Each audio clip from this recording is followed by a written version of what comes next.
And so this week we turn our attention to the third principle of Unitarian Universalism, which states we affirm and promote acceptance of one another and encouragement to spiritual growth in our congregations. Now this is a great principle, and you could read it and go, that sounds wonderful, just as you can with all of them. But when you dig a little deeper, you realize that there's a lot of good, hard work that we are called to in a Unitarian Universalist community of faith. And you'll also notice in this principle that there's two distinct parts. They certainly work together, they're complementary of one another, and they can also be approached on their own. And so the first part is acceptance of one another. What does that mean in a Unitarian Universalist community? We could spend all day digging into the nuances of acceptance and welcome and what that means. And yet, when I approach this, I'm very mindful that we are a covenantal religious tradition. And so that there's hard work in acceptance and welcome. Sure, we meet people where they are. We certainly say it week after week that no matter where you are in your life journey, in your spiritual journey, you are welcome here. And yet, in our covenants, we agree to how we're going to relate to one another. We set up boundaries for the behaviors that we certainly affirm and celebrate within our communities, and the behaviors that we don't celebrate and affirm in our communities.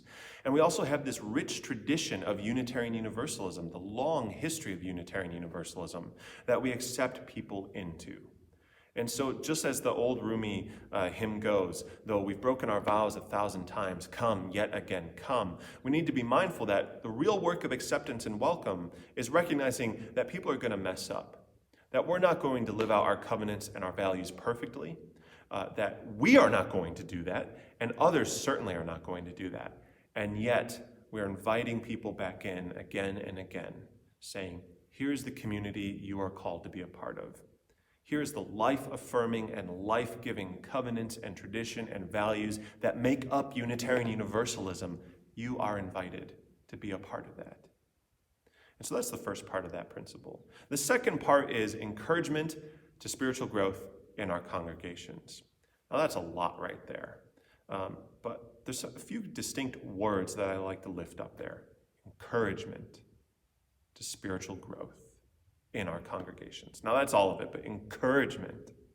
It doesn't just mean a passive acceptance of someone's path. It means encouragement on that path, so long as it is life-giving and life-affirming. But there's another key word in there that I think makes this principle what it is. Congregations. We're not just encouraging people to spiritual growth, go out into the woods and that's your church. We're very clear in our congregations. And so Unitarian Universalists celebrate human interaction, human gathering.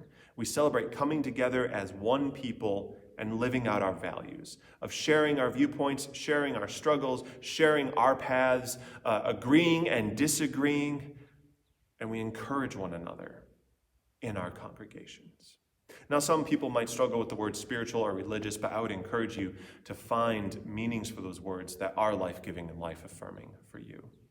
And so how do we live this principle, this third principle, in the time of a global pandemic when the world has been turned upside down?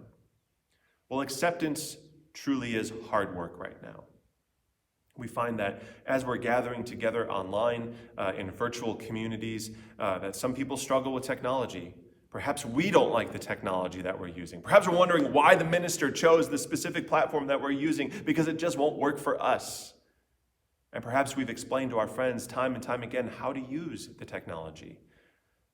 And many of us are feeling lonely and isolated, even with the ways we're connecting online.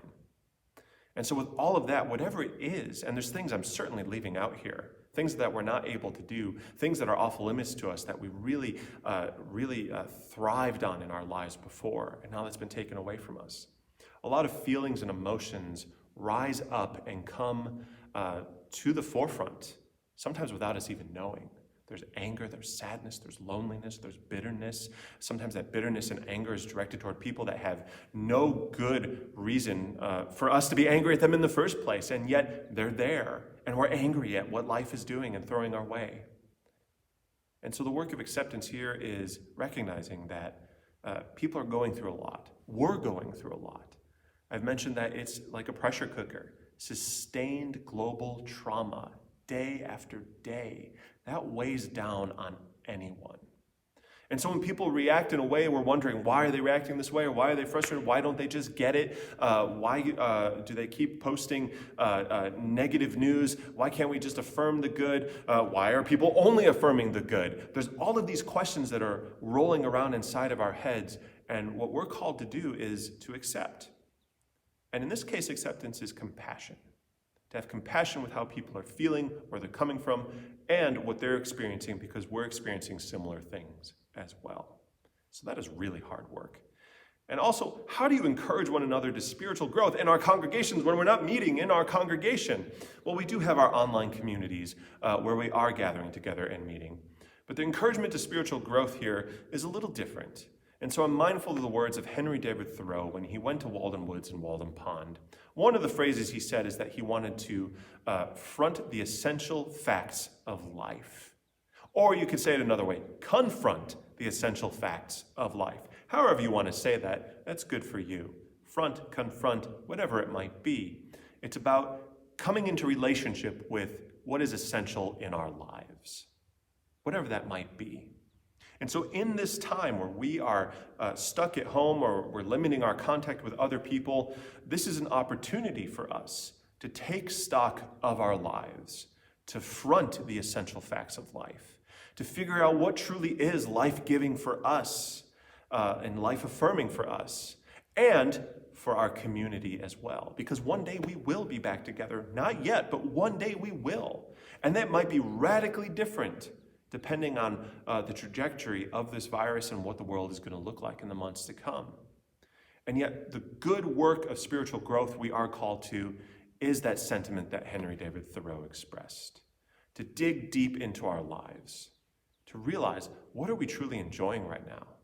What are we truly finding that is bringing us purpose and meaning in our lives? And what are the things perhaps we're missing, and how can we recreate those, even though they might be different for us in this time? And so that is our third principle of Unitarian Universalism, and just a couple of the ways that we can approach it. I look forward to exploring the fourth principle next week with all of you. Blessed be. Amen.